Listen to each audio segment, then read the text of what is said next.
esse conceito do luto, né, para falar sobre término de relacionamento, às vezes as pessoas até nem associam tanto, pensam que o luto tem mais a ver somente com a morte de alguém, né? Mas o luto, ele também tem a ver com as perdas que a gente enfrenta, como a gente lida com as perdas ao longo da vida, sendo uma perda máxima, assim, realmente a morte.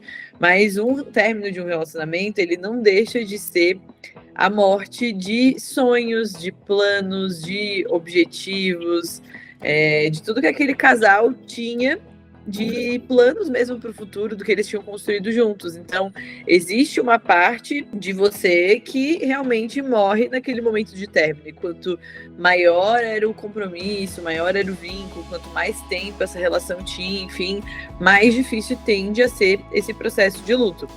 E assim como a gente fala, né, na questão da morte, que não existe a cura do luto ou o término do luto, a gente fala sobre uma integração do luto.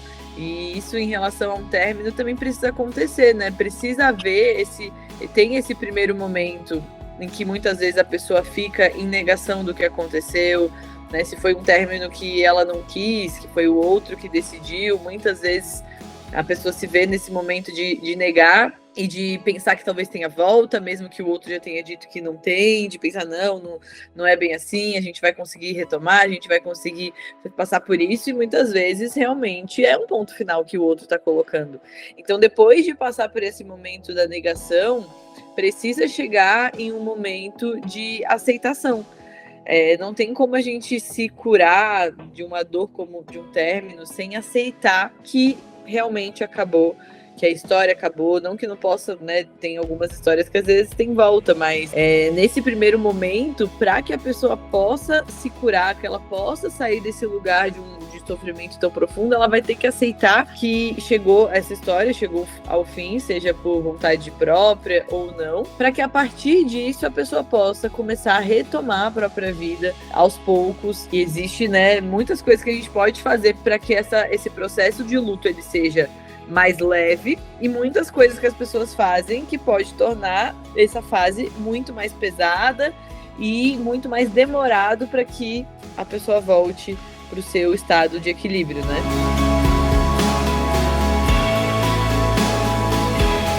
Existe esse processo, sim, de muitas vezes no término ter uma idealização muito grande do que passou, como se não existisse nada além daquilo, nunca mais eu vou encontrar alguém, nunca mais vou ser feliz novamente, quando na verdade, quando você estava na relação, você até via que não era tudo isso, que você poderia até ter alguém mais bacana, que combinasse mais, enfim, mas a gente tem esse desespero mesmo quando a gente perde, porque de fato bate essa insegurança, né, de será que eu vou encontrar alguém?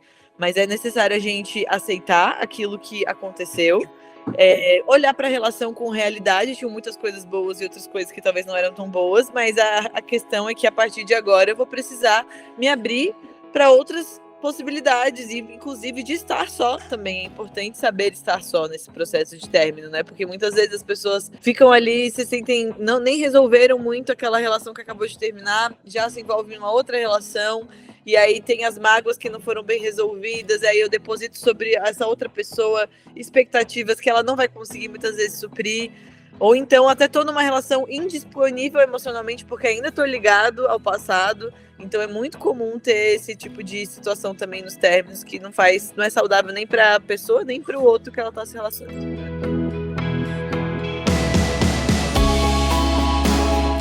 Em relação à carência, o que é o mais lógico? Se eu estou carente, eu preciso de conexão.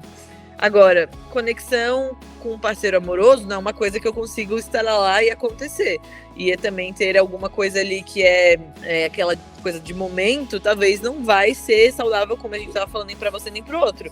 Então, talvez procurar amigos mais próximos, né? Chamar pessoas para fazer coisas junto. Os amigos, eles são excelentes aliados, tanto em términos quanto em momentos de carência, ainda mais se forem amigos que estão no mesmo estado civil, né? Todo mundo solteiro, se une, conversa, se distrai, vai fazer coisas que talvez você, quando estava namorando, você não podia fazer, vai viajar, vai fazer programações, talvez na tua cidade você não pode viajar, mas é importante que a gente se mantenha ativo, que a gente se mantenha com objetivos e com coisas fazendo parte da nossa vida que nos preencham de alguma forma, não completamente. Claro que a carência ela pode ser que continue ali, mas pelo menos não vai dar aquele desespero de pensar eu sou a pessoa mais solitária do mundo, eu vou aceitar qualquer um que passar aqui na minha frente.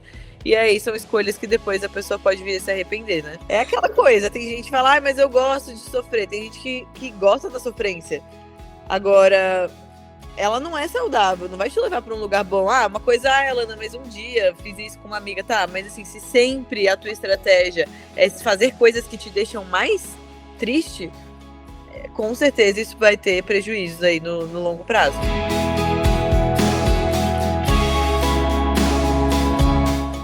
Talvez familiares sejam aliados nesse momento, se tem alguém, porque assim, pelo menos um amigo, você deve ter um familiar, alguém que se importe, alguém que você goste de estar junto, porque se não tem ninguém também, aí já é um fator até de vulnerabilidade, até para a saúde mental, assim. Então, busque desenvolver, talvez se reconectar com pessoas que você se distanciou em algum momento da vida, mas não precisa ser muitos amigos. Se você tiver uma boa pessoa que esteja disponível ali para você, já é o suficiente para fazer uma programação, para sair junto, para desabafar. Então é bem importante.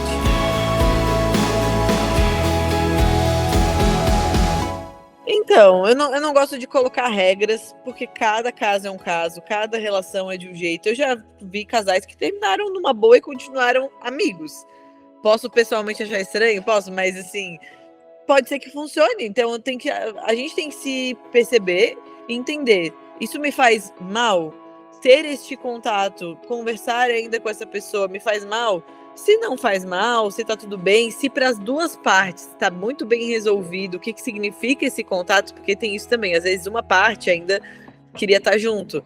E aí a outra tá bem resolvida, mas tá fazendo o outro sofrer. Então, assim, se os dois estão bem resolvidos com isso e querem ter algum tipo de contato, eu não acho que tenha problema. Mas a questão que a gente fala do zero contato é quando houve um término que não foi meu desejo, eu ainda gosto, ainda tenho sentimentos por aquela pessoa, e aí fico ainda alimentando uma conversa, fico ainda seguindo no Instagram, acompanhando tudo que a pessoa faz, querendo estar nos lugares que ela está. Ou seja, eu não tô aceitando o término e eu não tô disposta a viver esse luto que a gente falou e passar por uma próxima fase. Porque nitidamente eu ainda tô tentando me manter conectado com essa pessoa que já não quer mais estar conectado comigo. Então isso traz sofrimento, isso não vai fazer bem no longo prazo. E aí sim a estratégia do zero contato é quase como uma estratégia de abstinência a drogas, assim. Então você vai parar de usar, você vai parar de seguir, você vai parar de ir nos lugares onde a pessoa vai estar, vai evitar pensar, vai fazer de tudo para que você possa, de fato, se recuperar até que esse pensamento, esse desejo de estar junto seja diminuído e que você consiga, né, seguir em frente. Muitas vezes a pessoa fala, mas eu não sei como parar de gostar. O sentimento, inevitavelmente, com o tempo, se ele não é alimentado, ele vai diminuindo. Até mesmo casais que se amam, digamos, se mudaram de cidade, começou uma relação à distância, começou a parar de se falar, os dois estão muito ocupados, o sentimento, ele de fato esfria. Então, se isso acontece até com pessoas que não querem que aconteça, quem dirá se você quiser? Se você realmente se empenhar, o sentimento ele vai diminuir até que você consiga um dia se desprender disso, mas precisa ter essa disposição.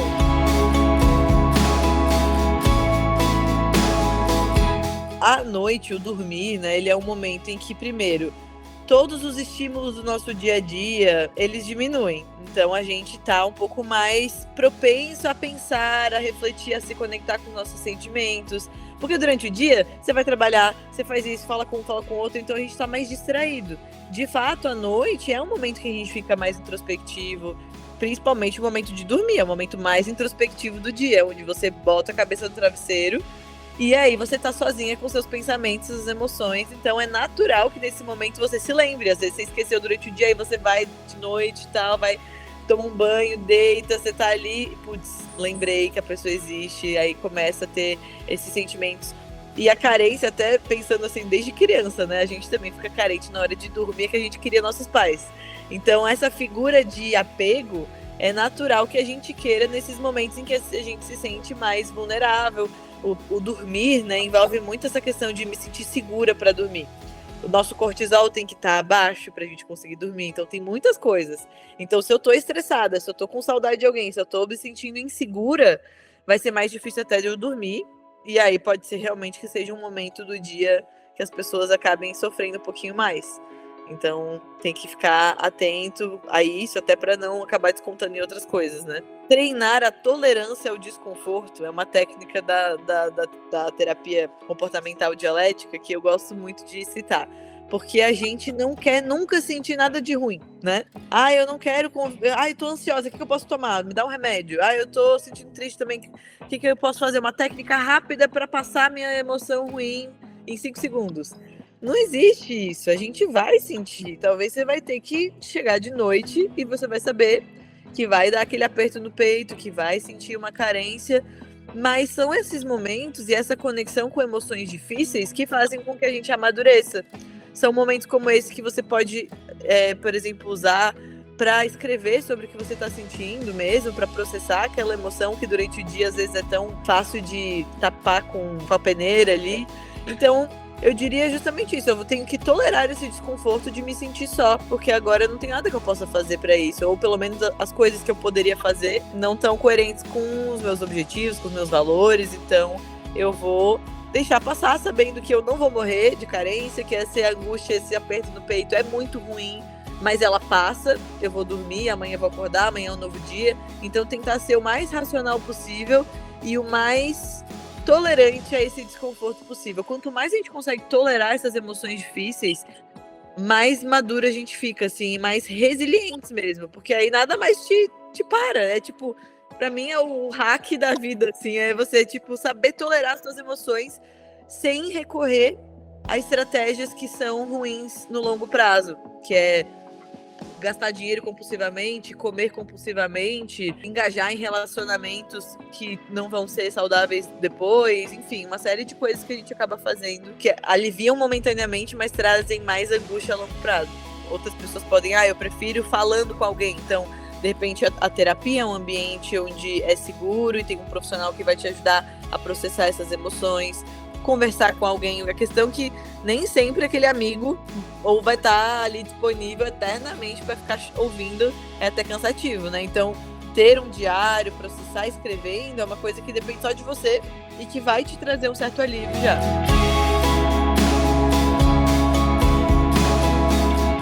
É difícil, né? Ainda mais quando a relação não terminou de forma amigável e aí tem muitos sentimentos ali de raiva e coisas que não foram bem resolvidas. Nesses momentos é tentar ser o mais racional, frio possível e de entender que esse contato ainda precisa existir, que esses filhos são um vínculo que você vai ter com esse parceiro durante muitos anos e que quanto mais leve for esse contato, mesmo que for muito frio, mesmo que seja distante, mas que quanto mais você conseguir fazer com que esses momentos sejam leves, melhor vai ser para você, para os seus filhos, que são as pessoas que eu acredito que você mais ama no mundo. Então, fazer por eles mesmo, de se esforçar para que isso seja tranquilo, é o desafio que todo pai e mãe divorciado precisa passar, sabe? Não tem muito segredo, é realmente lidar com a realidade. A realidade é essa, eu tenho esses filhos, eu preciso ter esse contato, então eu vou fazer o meu melhor, vou lidar com esses meus sentimentos que não foram bem resolvidos na terapia, para que eu possa seguir a minha vida em diante e deixar que esse ex-parceiro siga também, né?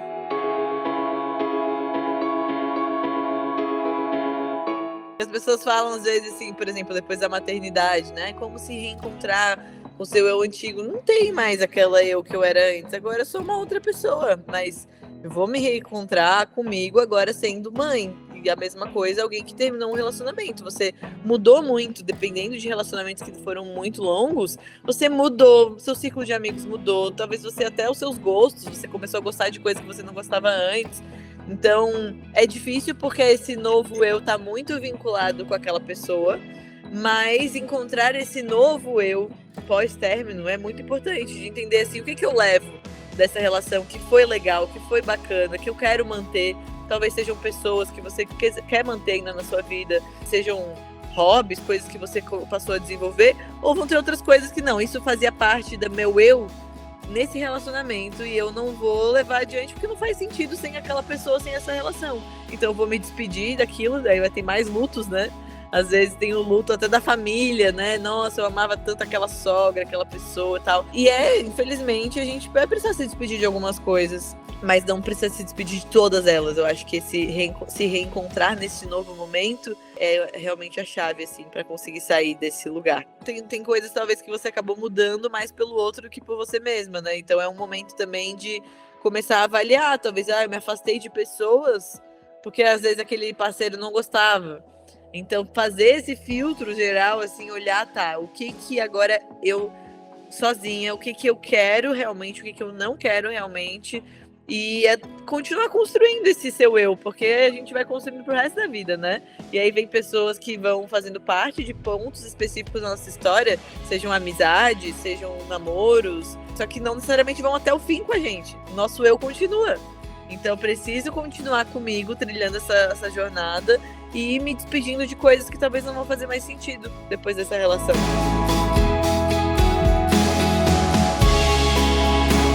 Olha, é preciso muito autoconhecimento, é preciso realmente entender quem você é, suas qualidades, também seus pontos fracos, as coisas que você gosta. Então, pessoas que não têm um autoconhecimento muito desenvolvido, e por isso que namoro muito cedo, ele tende a realmente ter esse poder muito maior, assim, de fazer a pessoa mudar completamente, porque, né, uma pessoa mais influenciável, mais nova, que ainda não tem um autoconhecimento muito desenvolvido. Então, claro que pessoas mais velhas também podem ter essa dificuldade, mas a ideia é que quanto mais a gente vai amadurecendo e os anos vão passando, a gente vai tendo mais convicção de quem a gente é. O que não pode tornar a gente também inflexível, né? Eu sou assim e deu, eu só gosto disso e pronto. Então, o ideal é que a gente vai amadurecendo e tendo autoconhecimento, sabendo quem a gente é, porque isso fica mais fácil da gente não se perder, ao mesmo tempo em que eu me mantenho aberta e flexível para mudar também e aprender a gostar de coisas novas, sabe? Na medida que eu tenho novos relacionamentos.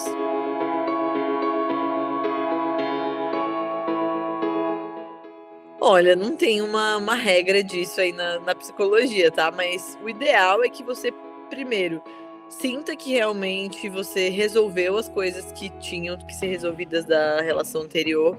Então, se eu ainda sinto que eu tenho sentimentos por aquela pessoa, é diferente você ter um carinho, um respeito, foi alguém que fez parte da sua história, beleza, mas você ainda se sente atraído, tem amor, tem afeto, com certeza não é o momento, né? Então, assim, sinto que isso tá resolvido, que eu realmente tenho espaço para amar outra pessoa.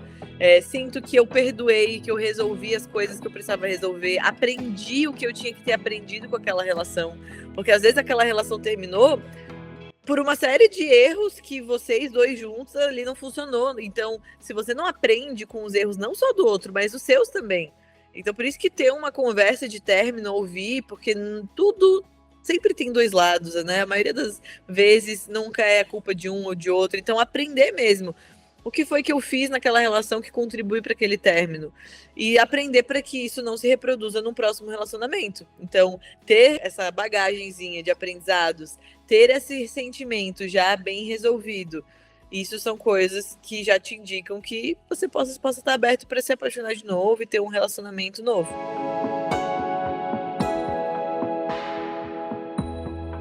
Terapia.